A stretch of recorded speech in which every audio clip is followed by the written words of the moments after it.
Cutting Room with the Tomahawk Detlef, the evil Reverend Billy Graham, Billy the Chainsaw Max, and Joe and Mommy.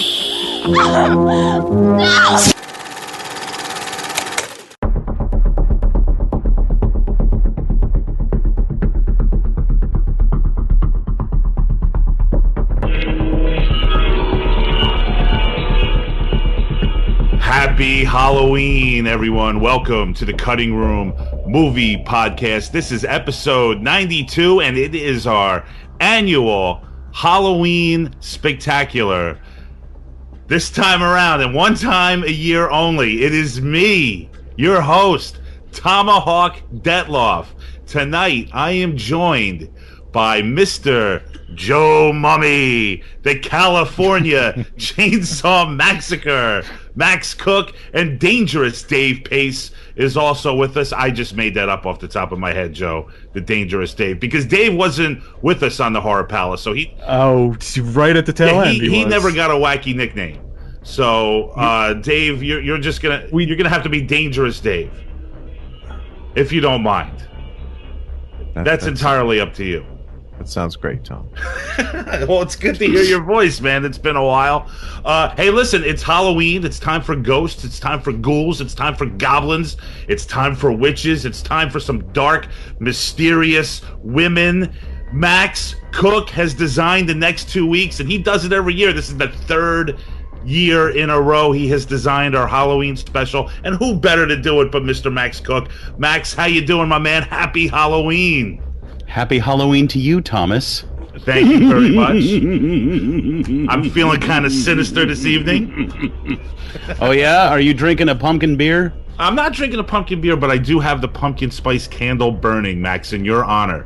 You know, it's so funny about pumpkin spice because that used to be a catchphrase. Pumpkin spice is in the air. I used to say that every year at this time. And now you get your balls busted for talking about pumpkin spice. Like, now it's this real sarcastic... You're not allowed to talk about it. Does it have to do with Starbucks? What do you mean exactly, Max? Oh, well, you know, you just see these, what are they called, memes or memes or... Memes. Memes. Take your pumpkin spice and shove it up your... I mean, real volatile well, that's reactions why? to pumpkin. What is the stigma with pumpkin spice? Well, I think pumpkin spice was like... It used to be that scent in the air, the candles, the Halloween thing, the pumpkin-y thing. Yeah. And then Starbucks started making the pumpkin spice latte, and the stigma jumped over to Starbucks. Like, they bought it. Like, now we own pumpkin spice, that term. So then a lot of chicks like to get their like pumpkin... it's foo-foo. Yeah. Like it's too... Yeah. I'll tell you, Max. It ruined pumpkin spice. Yeah, people I think are just ruining Halloween in general. It just seems to be getting worse and worse. It's something I'm going to bring up next week on my monologue about Halloween. So we'll hold off a lot of those thoughts until then. But Max, I mean, this is still your time of year, man. I mean, no matter what, no one's going to take this shit away from you, right? They have to pry it from your cold, dead hands. Well, it's darkness is my religion, and I'm fucked for life with the darkness, and I love this time of year. And unfortunately, out here it's 95 degrees. You guys get seasons, I don't, right. But I'm trying to make the very best of it. I fully decorated my house. I mean, I took pictures down and hung up macabre pictures. I mean, I go the distance. And it's a busy time of year for you. I mean, you're usually doing your thing with your, well, obviously with your decorating, just your alone dark time, I'm sure. You've done the Max Cook Halloween Hell Show over the past few years. Unfortunately, though, we're going to be missing that this year. Yeah, there's no Hell Show this year. Is that something you want to talk about, Max? Well, I don't know what there really is to say. My numbers on YouTube are just not the same anymore. No one cares anymore. I can't compete with the market. You feel that you're putting in all this effort for the Hell Show, and you're not getting the response that you're looking for. It's not necessarily response. It does feel like a lot of work for little payoff. I mean, I certainly derive from it, but you know, it just doesn't seem like. I mean, my numbers are just so down. Like, I worked my ass off on this video I made called Tony Soprano Meets the Godfather, and I really put my heart and soul into it. And I mean, I don't even look at the views anymore. I think it's barely cracked 3,000. I don't know. That's, Max, I hear you. I think that YouTube, I mean, you were kind of down on YouTube when you first joined the show over 3.5 years ago. You were like, I'm done with YouTube. You never even wanted to talk about it. I'm surprised you're still doing it. I mean, you're at least trying. Well, I mean, I'm making videos now for myself, which is on my other channel. But on the Bowler Hat channel, I don't really do many impression videos anymore, and I don't really do that whole thing anymore. It's just been years and years of that, and it hasn't got me anywhere. And yeah, it's great to do the Tony Soprano thing, but I think, talk about stigma, that just stuck on me like a fly to shit, and it was just enough already. They love it, man. I'm a versatile performer, Tom. I don't want to be put in a box. I don't want to be locked in the cellar. Do Tony Soprano, man. Do your Tony Soprano, man. Let me tell you something. It's fucking Halloween. Max. Happy Halloween. Oh, Dave Pace with the fucking top knot. I want to hear about Zach Galligan. I'll tell you what, he was a gentleman. He was a fine gentleman. Pace, they were just talking about Steve Sciarippa from The Sopranos was on the Anthony Cumia show recently. I mean, just like maybe a month or two ago, and they were playing Max's videos for him. So yeah, Max, you're right. They will not let this die down. No, but I got to tell you, if anyone has been an advocate, it's been Anthony. He is so good to me, and I'm so grateful to him. And I really want to get out there. I want to do the New York tour, Tom. I want to get out there. I want to do Anthony's show. I want to come down to Jersey and meet you clowns. Yes, it needs to happen. It's been a long time coming. Yeah, but I wonder, Tom. I wonder if, like, when you and I finally meet face to face, if you're not going to do the total shutdown on me and like not even make eye contact and all that. It's just going to No, I wouldn't do that. Joe, I wouldn't do that, right? Come on. It'll be like Philip Seymour Hoffman in Happiness when I'm very he friendly. gets into that girl's apartment and he just can't even say a word. And he's just sitting there. Like 20 minutes ago he was all like, I'm going to fuck you in the asshole. I love that. Yes, nothing. He's just like, have some water. That dude Sullins, we have brought his name up a million times, and yet his films have eluded our podcast for some reason. But speaking about films, let's talk about what we're here for tonight. We're doing the first of our Halloween films. We're doing 2015's It Follows, and Dave Pace will introduce it in a few minutes. But Max, talk to me about the idea around It Follows, and next week we're doing the Blair Witch Project and Martyrs. Really great stuff. Tell me about your theme and tell me what you were thinking when you designed this. Well, it was really difficult to pick a new release, and I chose It Follows because I actually had a very frustrating time with that film, and I'm not being passive-aggressive like I've been accused of in the past, but I really feel once again like I'm just not bright enough to get it. And I actually sat through the film a second time, and I need your guys' help. Yeah. I don't know what this mumblecore is. Maybe Dave can help us out with that. I hear that that's what this film is about. I'm trying to identify. I'm trying to understand. So I thought this would be a really juicy one to tackle. It's definitely very interesting, and we're going to talk to everyone about it shortly, Max. I agree with you. I only saw it once. I'm interested in seeing it again, and I kind of am a little like on the fence with it. Like either it's like brilliant or just or it's not, right? I mean, that's where I am with it, Well, this time I watched it. I first saw it in a theater. This time I watched it like staring straight at it. There's no distractions. I'm looking at each and everything that's going on, and there were some very intriguing things that happened that I'd like to explore with you fellas, but I'm still very confused.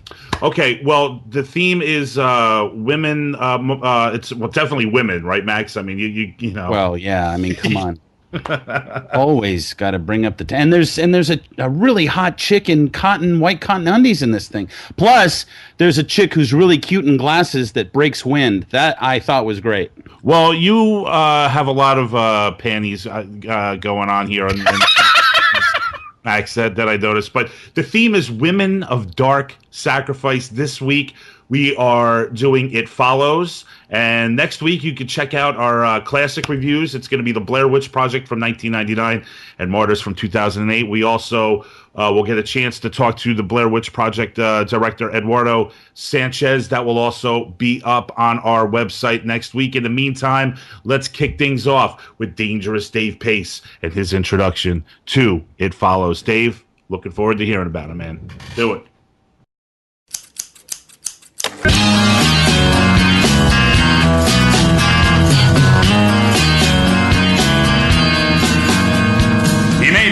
Canuck, but we try not to hold it against him. He's the reigning champion of internet prize fighting. Have you seen his blog? Hang tight, Sir David Gonzo Pace.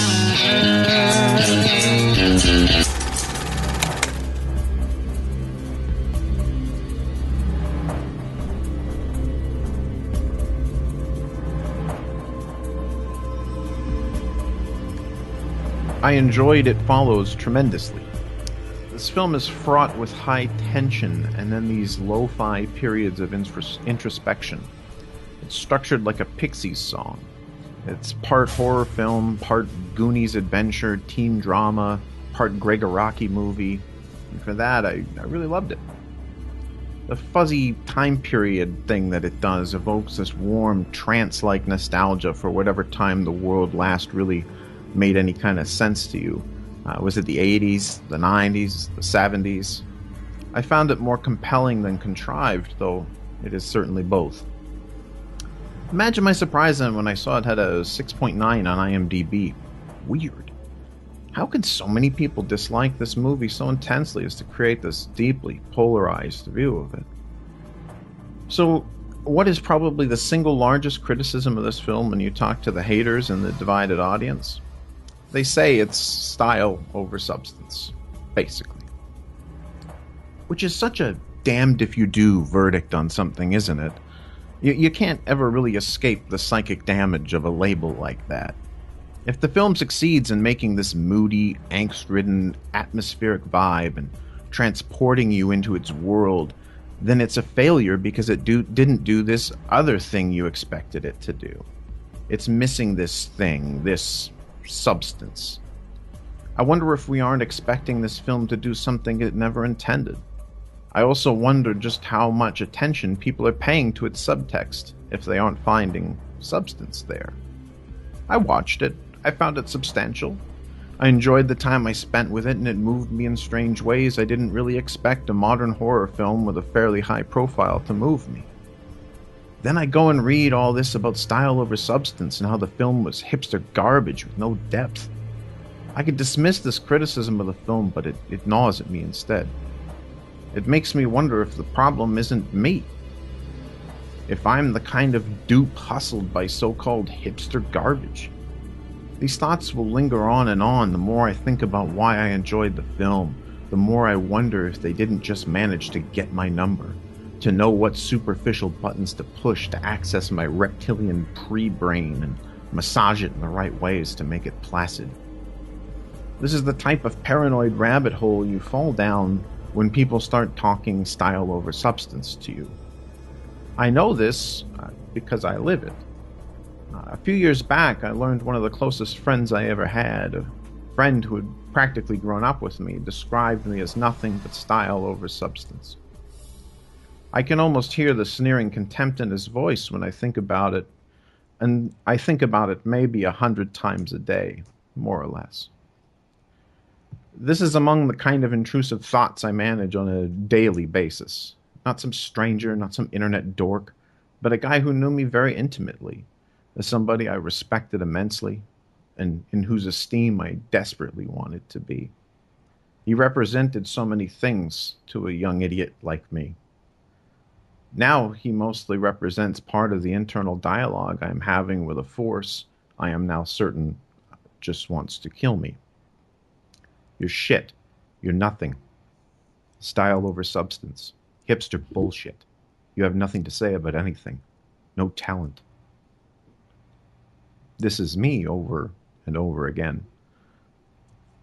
I worked through it, though. I managed to publish work that I felt pretty good about for a while.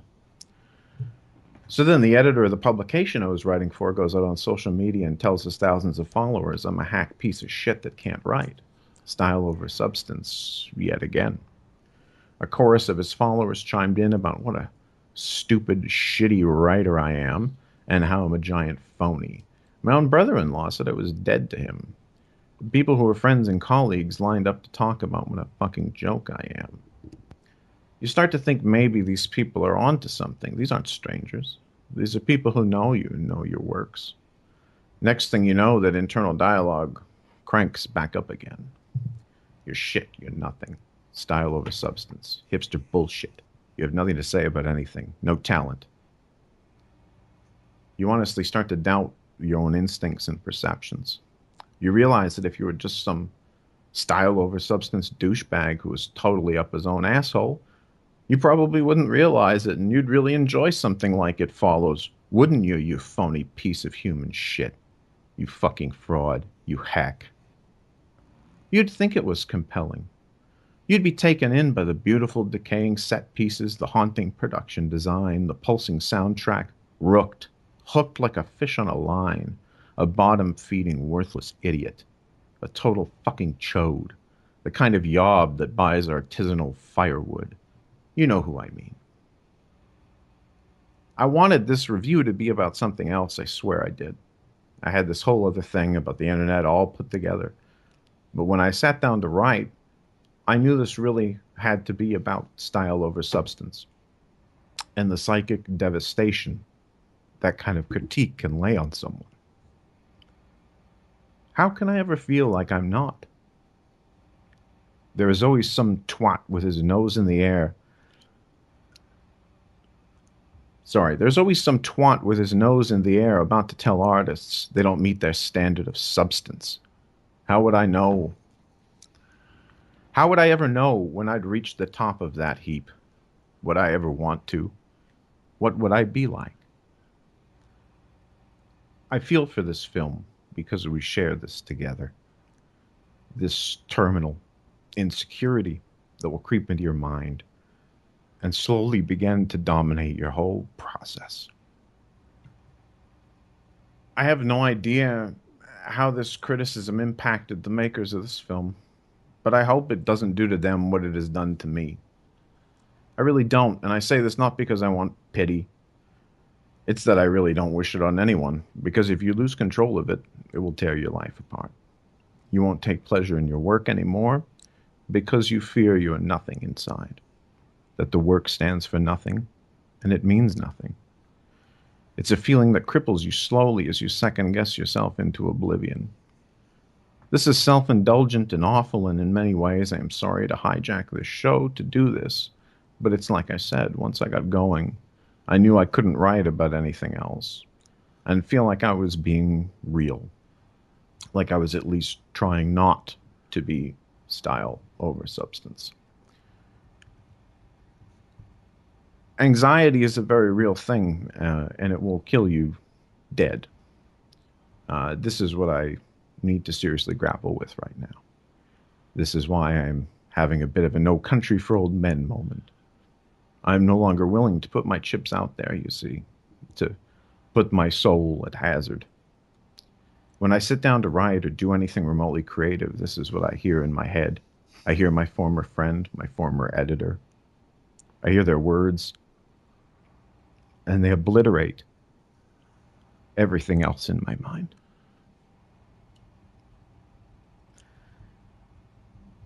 They join in the other voices that tell me what a shit person I am, what a shit parent I am,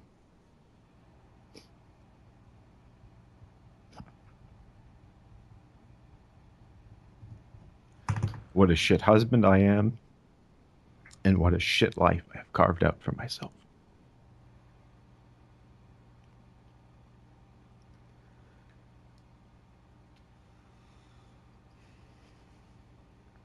I feel like I need to learn how to live like a proper human being again before I go and try to pick this nonsense back up. I've even come to be perfectly okay with the idea of never coming back to it ever.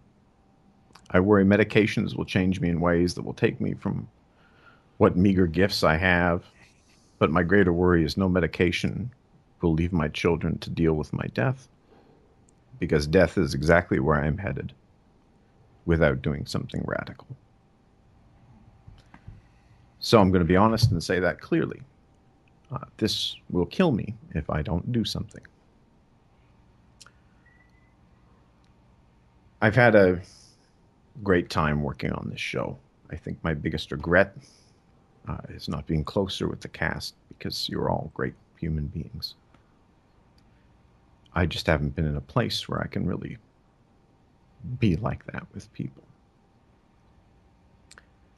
It's very much past time for me to step down for a bit, though. The idea of being outside myself at all right now gives me nothing but this sense of dread and shame.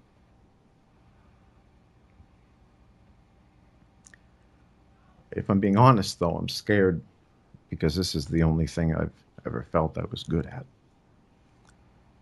That's why undermining this sense was so destructive to me, I think. I'm scared to lose it somehow, but I'm more scared of becoming a net force for awfulness in the lives of my wife and kids. And I can't take the panic and nausea that comes from being observed at all stirs up in me anymore. This is what this stuff does to you. It starts to trap you in your own head, so you don't know how to get back out again. To our listeners, I just say if you need help, please get it. Whatever it is you fear losing probably isn't worth your life. So call your doctor, call a friend, call a hotline. There's web forums full of people, supportive, lovely people who will listen to you and try to help you feel better. If you fuck around with this stuff, it's going to end your life. So please don't leave it to chance. Do something about it today before everybody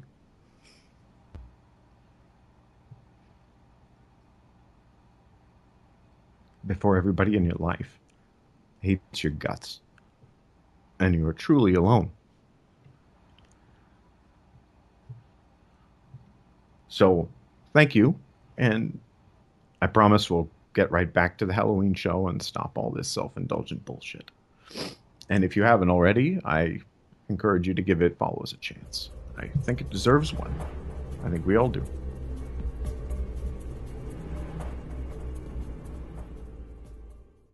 Oh boy, we're very emotional Dave Pace, guys.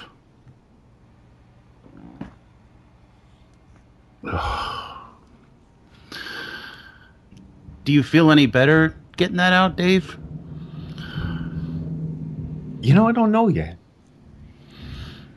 I guess I do.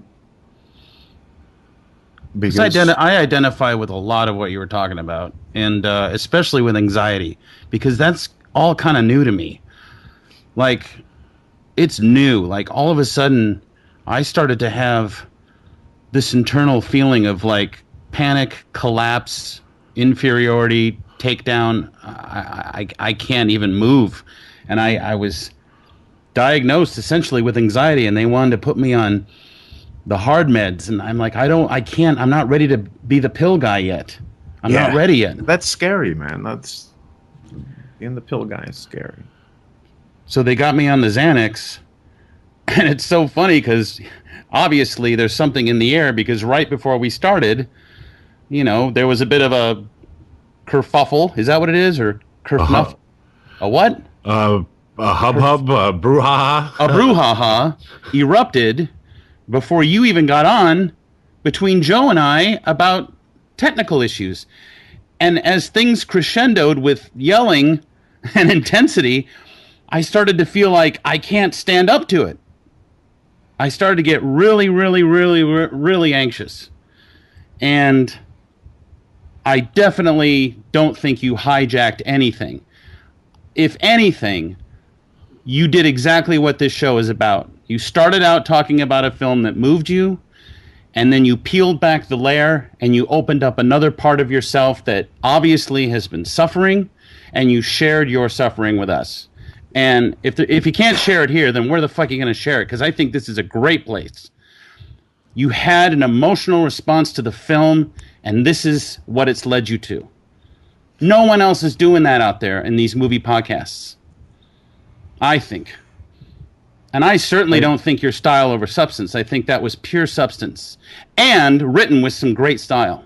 It sounded like you were improvising. Yeah, that's what I thought too.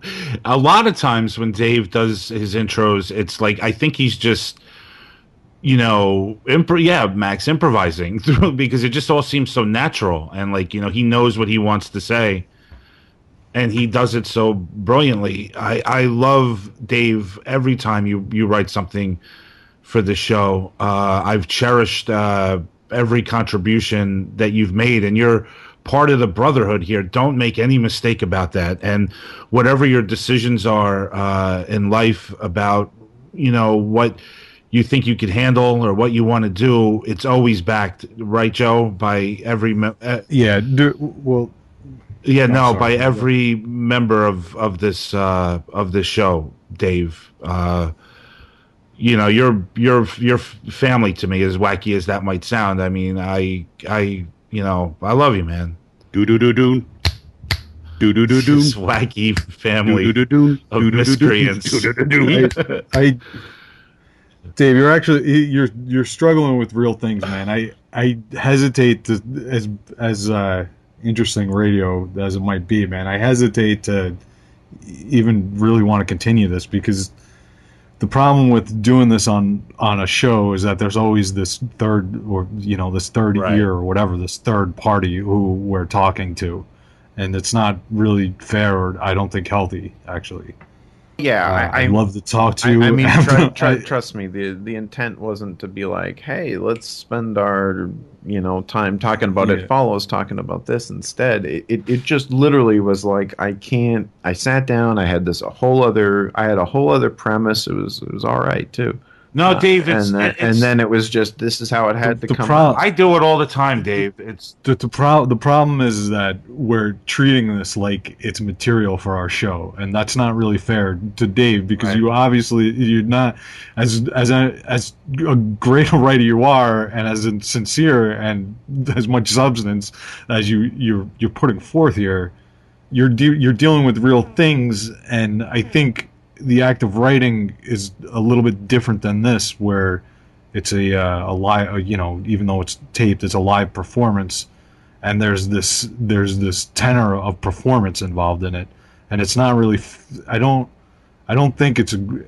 Some people might thrive. I don't think it's great though to be treating what you just said as if it's material for the show, and I just want to tell you that because the next thing I want to do is start asking you personal questions and giving you an advice, or asking if you want to talk, like have a real conversation, and it doesn't feel like this is the place to have. Well, no, and it probably isn't.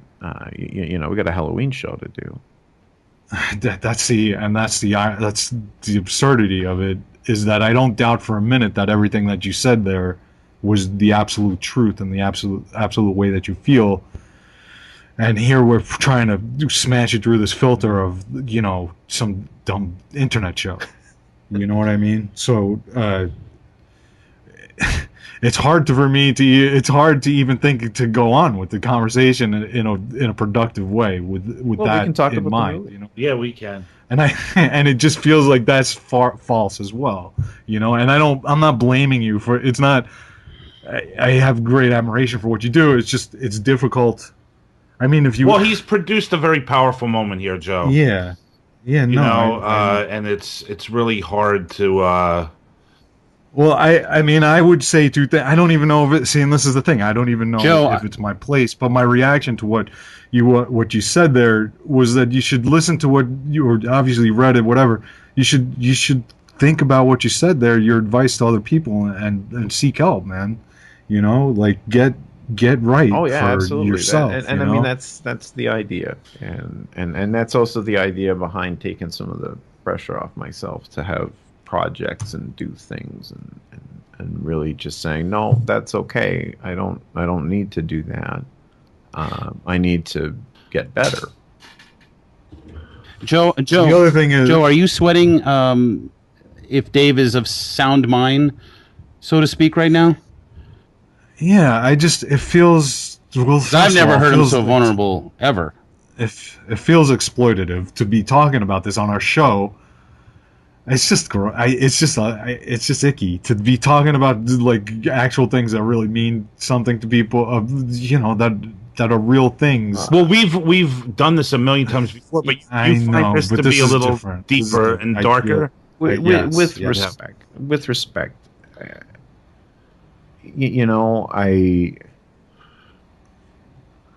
if I'm not trying to do this thing, if the work I'm trying to produce is not about trying to produce a real feelings and real things, then I don't know. I don't know what I'm doing then. So that's kind of how I feel about it. Is understood. I think that there's a line. There's a line between. I don't know. I understand. I mean, I think every time anybody here, puts forth ideas, they're genuine, and a lot of times they're working out difficult things. It sounds like you're dealing with life. I don't know, man. It feels like the conversation that should be a conversation that's not recorded to me, and that's just my personal feeling. Well, hey, like I said, I'm cool with let's talk about the movie, because I'm happy to talk about the movie. I really enjoyed it, and I want to hear about Max feeling insecure about not getting it, because I get that, and I want to hear what you guys think about it. And yeah, I totally want to do all that. So let's do it. I'd love to talk about the movie. That's where I'm at. I'd like to talk about the movie. Dave, it's funny you mentioned Greg. I just said that I'd love to talk about the movie. That's hilarious. I never want to talk about the movie. Yeah. It's true. Well, both of you guys were just saying, I mean, it's hard to segue right into the movie, but both you and Dave, you and Max were both talking about, being affected by other people and kind of just their comments to you and whether that's online comments or how it might affect these filmmakers and all that kind of stuff.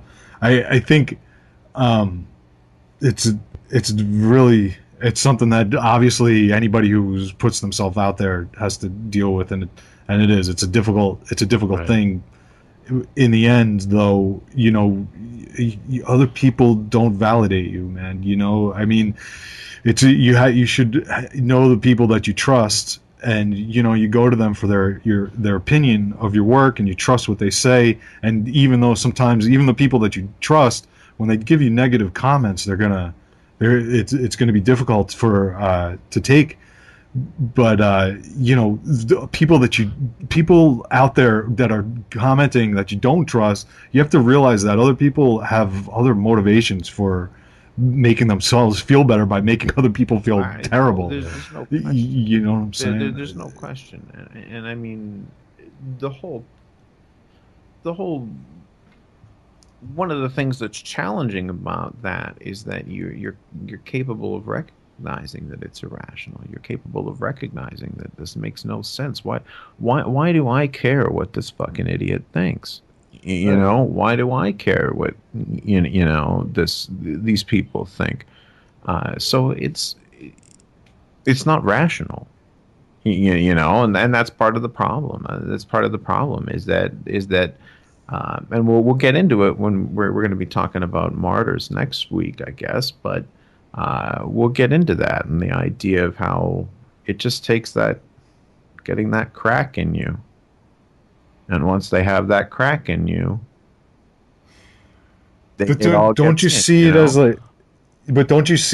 like you're giving them power, and don't you like that anger that you have for them of what they've said to you?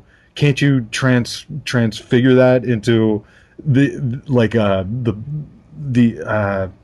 anger to realize that they're to put it back out on them, but just to take that power and not let them take that anger and build it. I'd love to do into that. A force to like a shield to not let them have that power over I mean, I'd love to do that, and I'd love to.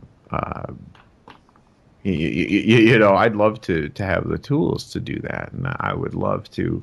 And there were times in my life when I had those tools, and I felt like I could use them, and this just isn't one of them. And I think we got to, I think we got to be careful about expecting people to be ideal victims. And this is another thing that I guess we'll get into when we talk about Martyrs next week. but is the idea of victimhood and what we expect of victims and the things we kind of put them through. So I'd say we need to be careful, when it comes to that sort of thing, and saying, well, why can't you just this, and why can't you just that? So, but if it's not rational, it's emotional. So then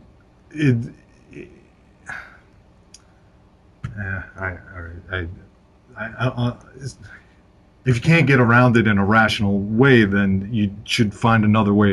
If it's an emotional and irrational reaction, then it needs to be dealt with, and like what you're saying, by finding help. Yeah, absolutely. And that's and that's exactly what my agenda is right now. Like that's what I'm doing. I'm doing this show. I'm doing one other show, and then I'm out. And I'm out because I don't think I can succeed until I'm better. And I whether that means that I'll be able to go get better and come back and do stuff, or whether that means I'm going to go get better and I can't reintegrate that stuff into my life as a healthy person. If that turns out to be the case, and I'm okay with that. It's I don't like it. I'm not happy about it, and it's kind of scary, but I'm okay with that because it's worth more. It's worth more to me to be healthy than it is to write about movies or whatever I might be writing about. It's and that's amazing, Dave. I think that's really amazing, and that you even have a plan. And I hope your plan doesn't involve, drinking Drano. I hope your plan doesn't. No, not at all. I have kids, man. Yeah. I know, like that's the whole thing. If I didn't have kids, fuck, this would be easy. Trust me. Right. But I deeply respect that you even have a plan. Dave, this is something that seems. Yeah, it seems like this is something that comes and goes with you. It's like a roller coaster ride. Yeah, absolutely it is. So like it's up and down, and you're just kind of tired of moving back and forth at this point, and you've reached you've definitely reached it down far enough where you feel that you need to make the major commitment to betterment. Absolutely. Well, it's because it's all up and down. There's nothing lateral happening, right? And I need something lateral to happen at this point, and it's not going to like this, and it's not getting better like this, and it's not getting any easier for myself, and it's not getting any easier for the people around me. So it comes down to what's more important, right? And those things are all vastly more important. Is it the effect on those closest to you? Are you starting to notice it more and more now? Absolutely, yeah, absolutely. Yeah. And that's difficult, It is. I mean, in any, yeah. I mean, no matter how small or large that is, when you could step back and realize that the decisions that you're making in life are not just affecting you, but they've kind of like spread their wings a little bit and are affecting, the people that are around you, whether it's at home or even work or whatever, or your friends, it doesn't matter. Yeah, it's probably, that's a big and great thing to admit, Dave. And I think just realizing that, I think you're in a lot better place than you realize. Being able to step back and figure that out on your own, I think is big. I hope so. I hope that's how it works out. That's the plan.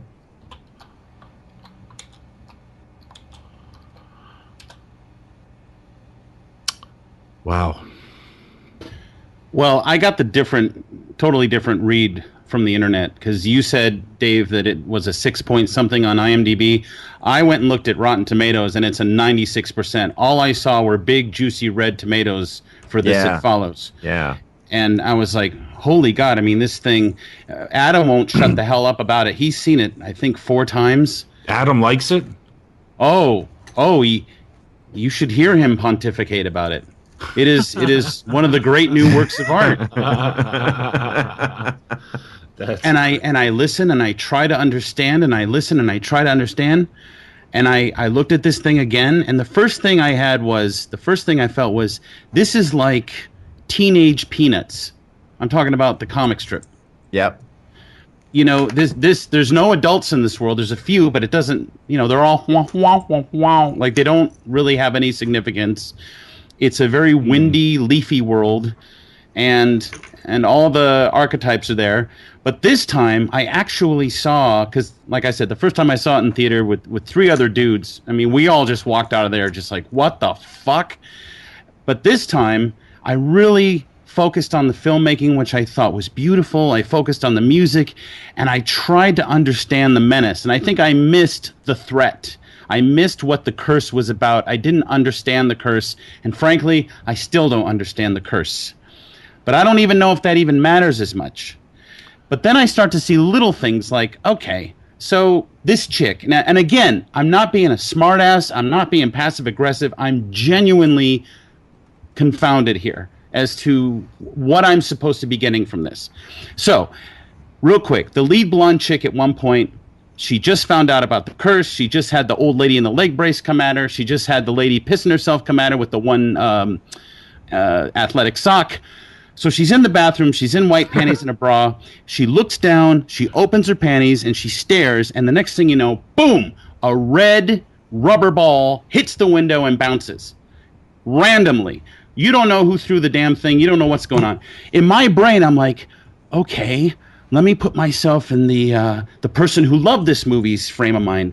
Is that red ball her clitoris that's like wayward and bouncing against the, I mean, Wayward clitoris. yeah, like is that what that's about? And I'm trying so hard to figure it out. I think the ball theme, if I can call it that without snickering too much, but there is a ball theme in this movie. There is, right? Yeah, absolutely there is. They seem to sort of be a foreshadowing, right, of one of the things that it's following them is coming.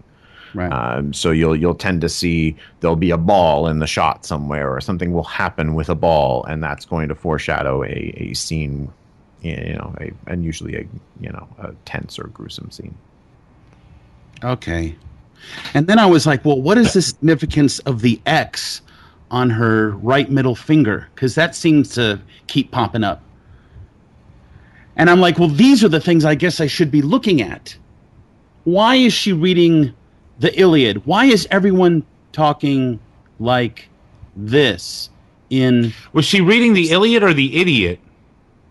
For what? The Idiot. Yeah, that's what I thought. The Idiot. Oh, Dostoevsky, yeah. Oh, the Idiot. Yeah. Oh, I thought it was the Iliad. That's all right.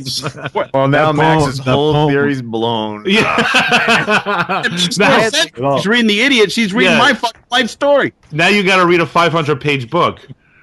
Guys, I had like 5 minutes of Iliad material here. What the fuck? Exactly.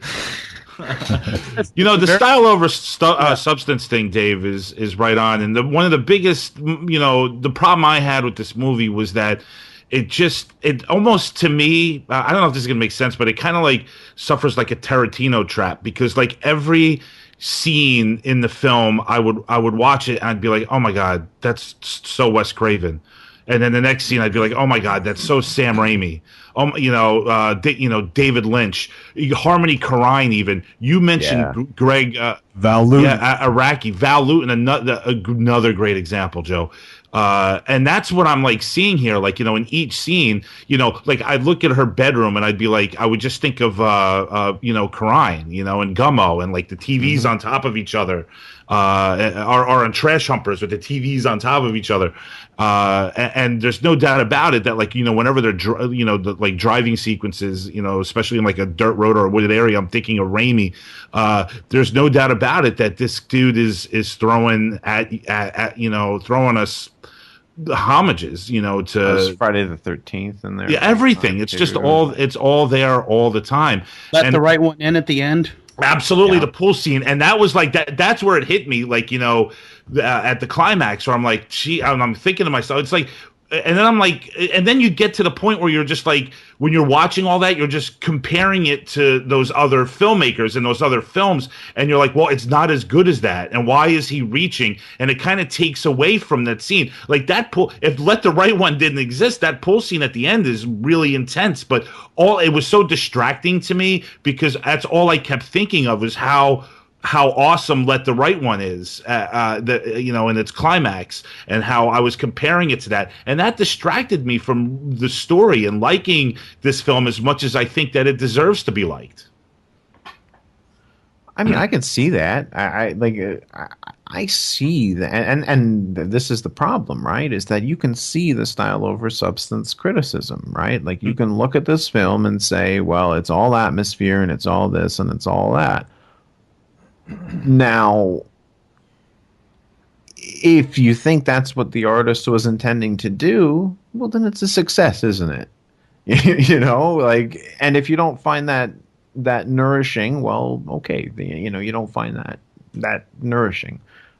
For me, I really dug on. I dig on atmosphere. I dig this thing. Kind of oozed all this like angsty, sexy decay. Like it's sexy. I all right. dug it, man. Like I was really into it. I was like, man, this is like my idealized vision of what like me hanging out with my friends was like back in the day. Like it was not at all like that. It was much sadder, but it was like that's what I would think about and get that sense of like I loved when it kind of turned into an adventure film a little bit. It had that adventure movie vibe, where you're almost on this like Goonies trip a little bit. I really, really enjoyed that. I liked that it kind of went all over the place a little bit and had all these different vibes to it. That tall Tony Hawk dude that suddenly pops out freaked me out. He's fucking terrifying, that guy, man. He's huge. But like Tall Tony Hawk. He did look like Tony Hawk. If Tony Hawk was like 7 feet tall. Yeah. Well, what do you think, Joe? Yeah, that's what I was just about to. There was another reference to Apocalypse Now. They read a T.S. Eliot poem. It's fucking awesome. And the proof rock one, right? It's a perfect Halloween. Yeah, poem. that's a good one, Joe. I should have been a pair of ragged claws scuttling across the floors of silent seas. And the afternoon, the evening sleeps so peacefully, smoothed by long fingers, asleep, tired, or it malingers. Stretched on the floor here beside you and me, should I, after tea and cakes and ice, have the strength to force the moment to its crisis? But though I have wept and fasted, wept and prayed, though I have seen my head grow slightly bald, brought in upon a platter, I am no prophet, and here's no great matter. I have seen the moment of my greatness flicker, and I have seen the eternal footman hold my coat and snicker, and in short, I was afraid.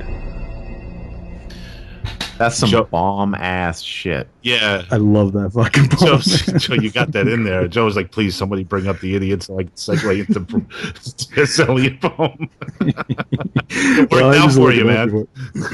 No, man, I wasn't distracted by all those references, actually. I thought it was really beautiful. And the stuff with the meaning, I really appreciate when people are doing this, man. Nobody does this, especially horror films, and especially was this a pretty big movie, I guess? It was much bigger than anybody anticipated. Like it was initially just supposed to be this like direct to video on demand kind of thing, and it ended up generating enough interest to get a pretty large theatrical release. So, and it had a pretty decent budget, obviously. Yeah. That girl, what's her name, Tom? The lead actress. I know you're good with the actresses. She's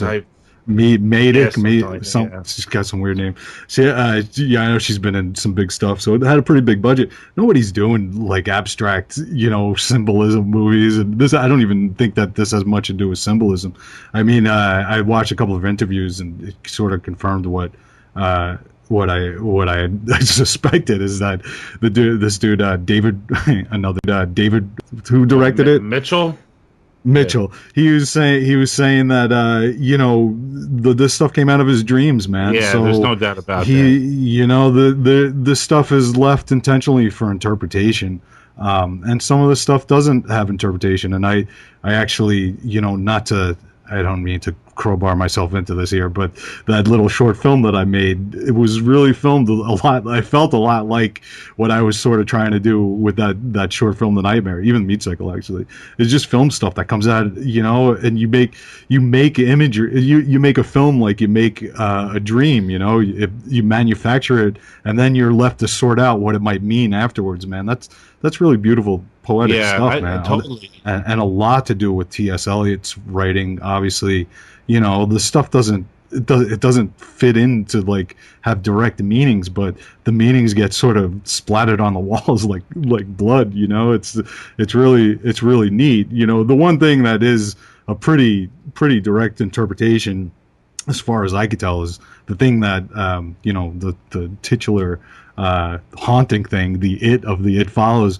I mean, there's obviously symbolism in that, where the terror is a sexually, it's basically the sexually transmitted sixth sense, you know what I mean? So, it's that terror of sex, and at the same time, it's something that is freeing and both and will destroy you, So, I mean, that was pretty obvious symbolism. The rest of the stuff, I think that it's just like nightmarish visions, just dream stuff, which I really dig. And the dude really knows his references, man. It was cool to see a girl in a pool not seeing the threat, really, like Cat People. Yeah. Val Lewton. I mean, he definitely knows his movies. I mean, it's in every second of the film. And Charade, the movie that they're going to see, that Cary Grant and Audrey Hepburn movie, if I remember correctly, she's pursued by all sorts of mystery people or whatever. So there's all sorts of little references, man. So I really dug it. I'll definitely take a look at what the dude's got coming in the future. Yeah, definitely. David Robert Mitchell is the director of the film. Is It Follows. We're talking some scary movies here on our Halloween episodes. Next week we're doing the Blair Witch Project, and we're doing Martyrs, so a lot more to come. Next week, Mr. Bill Shetty, our old leader from the Horror Palace Network, is going to be joining us for our discussion on the Blair Witch Project. Guys, we're running a little late, so we're going to start wrapping things up. Anybody else have anything to say real quick about It Follows before I say goodbye? It would be tragic not to say anything about the incredible soundtrack. Yes, yeah. I agree with that. I agree. I actually just bought it, Dave, just about an hour and a half ago. That's so cool. It's brilliant. It's brilliant. Oh, you know what I thought of, Max? Did you use a piece of that soundtrack on one of your quick videos? Like somebody was walking in front of you? You posted this on Facebook. Was that from It Follows? That's Carpenter's soundtrack from Halloween 3: Season of the Witch. Okay, all right. But there, there's definitely a similarity there. Oh yeah. Wow. All right, cool. Because I saw that real quick, that thing you posted on Facebook, and I was cracking up, and I was listening to the It Follows soundtrack, and I'm like, did he use that? I guess, but definitely again an ode to John Carpenter. There's a great app now, because I love making little videos on my phone. There's a great app now where you can put music to it, and you're allowed to use 30 seconds of music, up until. So I was able to go on iTunes, grab that music, and put it to that weird little lady walking ahead of me. Definitely. And nice work on the proof rock, Joe. You may be surprised. I actually know that poem very well. I had a director friend of mine say, you have to read this poem. And he worked with me forever. I'm like, why do you want me to read this thing? And I really got into it. And I think a movie like It Follows, I think it's just very challenging. But even though I've seen it twice now and I still don't get it, that's not to say that I wouldn't give it a third shot. I think it might be one of those developmental ones with me, for the developmentally disabled like me. I got Bill. I'm sorry, guys. Real quick, I got Bill Shetty on hold. I just said, "Give me 10 more minutes." He's like, "You're killing me, Tom." I'm killing Bill Shetty here, guys. I'm killing him. You're killing me, Tom. I just want to get on there and talk about gore and kill. With that being said, let's get to next week. I'm going to wrap things up.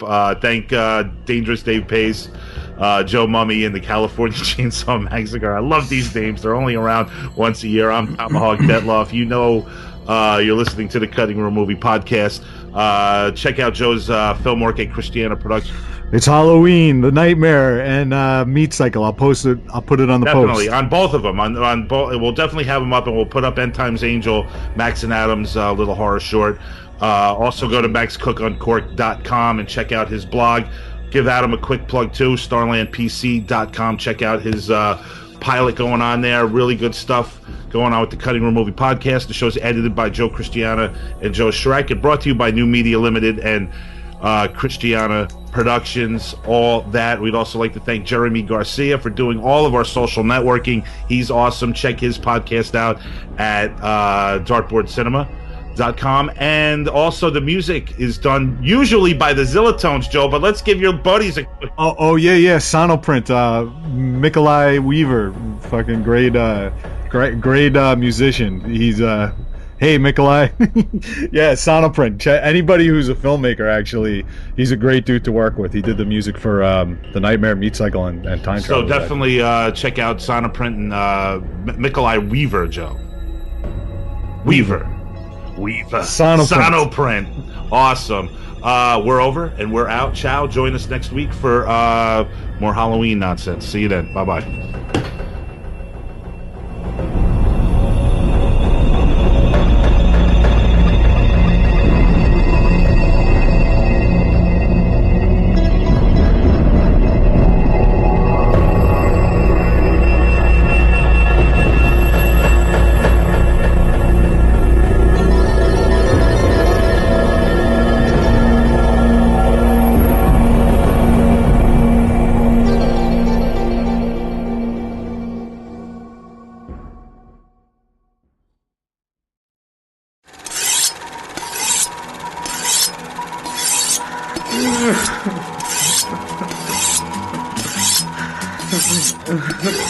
You will survive the cutting room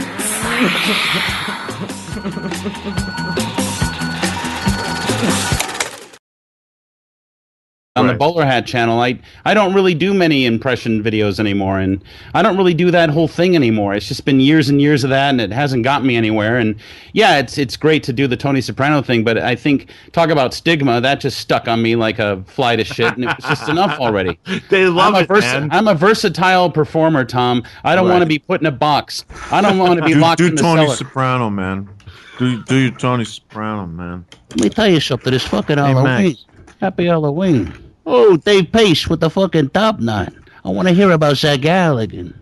I'll tell you what, He they was were a just gentleman. He was a fine gentleman. Pace. They were just talking about Steve Sharippa from The Sopranos was on the Anthony Cumia show recently. I mean, just like maybe a month or two ago, and they were playing Max's videos for him. So yeah, Max, you're right. They will not let this die down.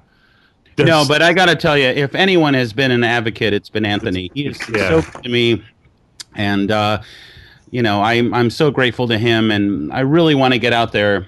I want to do the New York tour, Tom. I want to get out there. I want to do Anthony's show. I want to come down to Jersey and meet you clowns. Yes, it needs to happen. It's been a long time coming. Yeah, but I wonder, Tom, if like when you and I finally meet face to face, if you're not going to do the total shutdown on me and like not even make eye contact and all that. It's just going to No, I wouldn't do that. Joe, I wouldn't do that, right? Come on. It'll be like Philip You're Seymour very- Hoffman no. in Happiness when I'm he very finally friendly. gets into that girl's apartment and he just can't even say a word. And he's just sitting there. You know, like 20 minutes ago, he was all like, "I'm gonna fuck you in the asshole." I love that.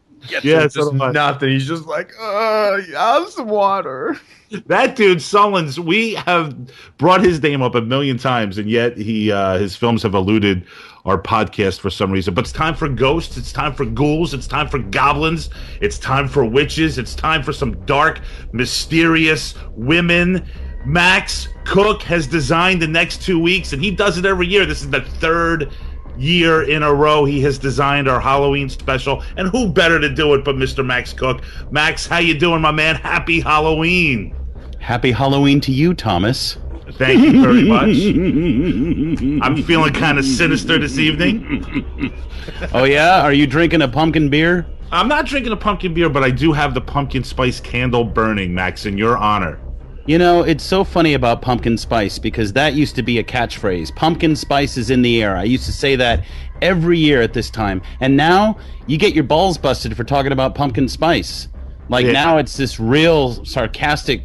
You're not allowed to talk about it. Does it have to do with Starbucks? What do you mean exactly, Max?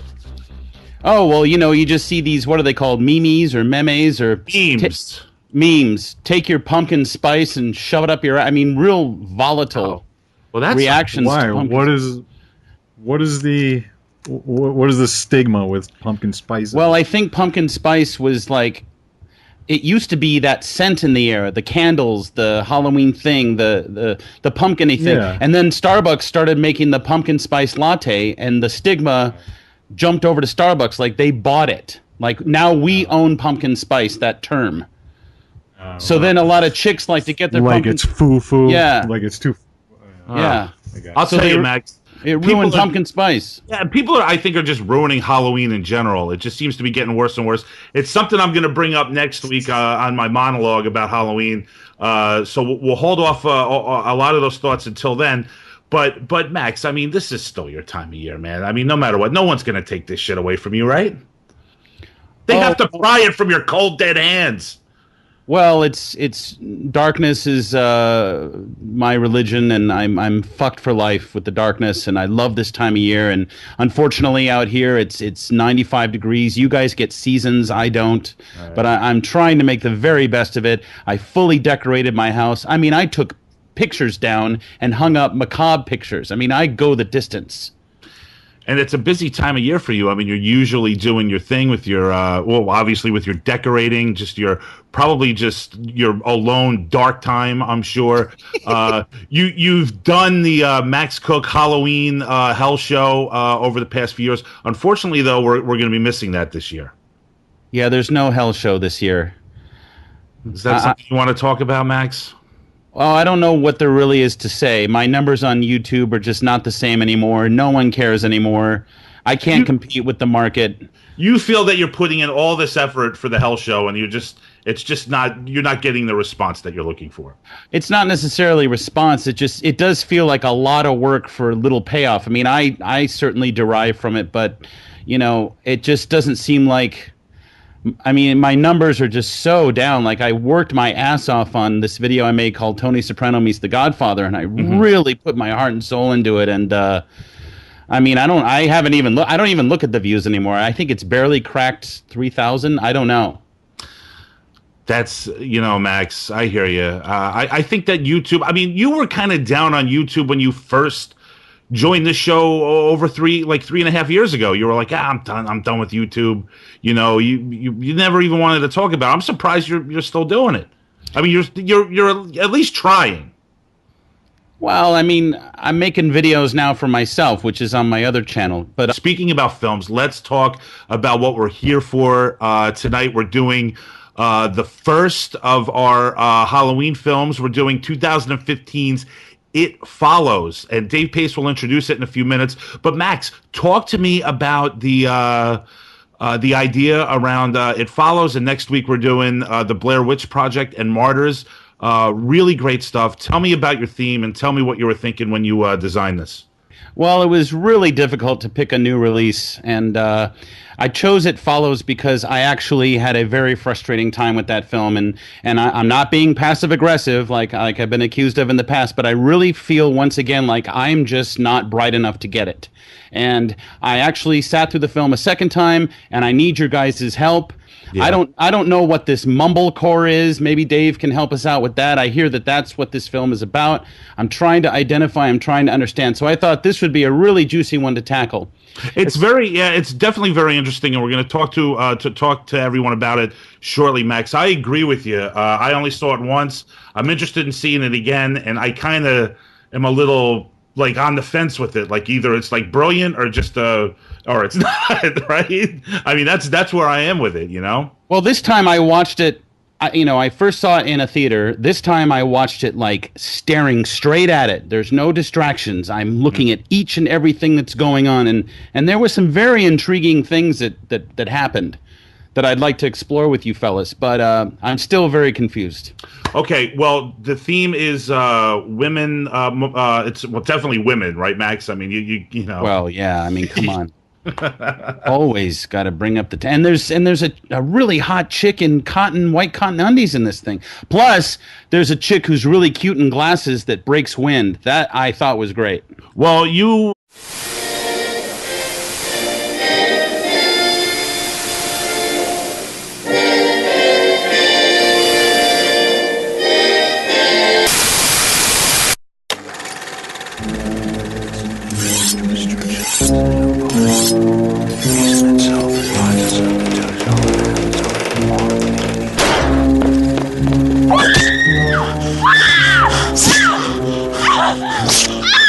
We're now in the cutting room with the Tomahawk Outlaw, the evil Reverend Billy Graham, Billy the Chainsaw Max, and Joe and Mommy.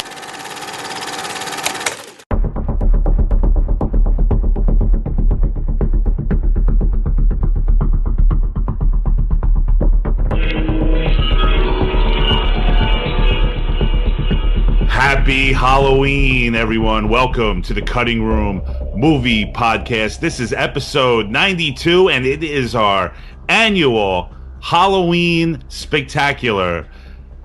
This time around, and one time a year only, it is me, your host, Tomahawk Detloff. Tonight, I am joined by Mr. Joe Mummy, the California Chainsaw Massacre. Max Cook and Dangerous Dave Pace is also with us. I just made that up off the top of my head, Joe, the Dangerous Dave, because Dave wasn't with us on the Horror Palace, so he... Oh, right at the tail end. He never got a wacky nickname. So, Dave, you're just gonna... You're gonna have to be Dangerous Dave, if you don't mind. That's entirely up to you. That sounds great, Tom. Well, it's good to hear your voice, man. It's been a while. Hey, listen, it's Halloween.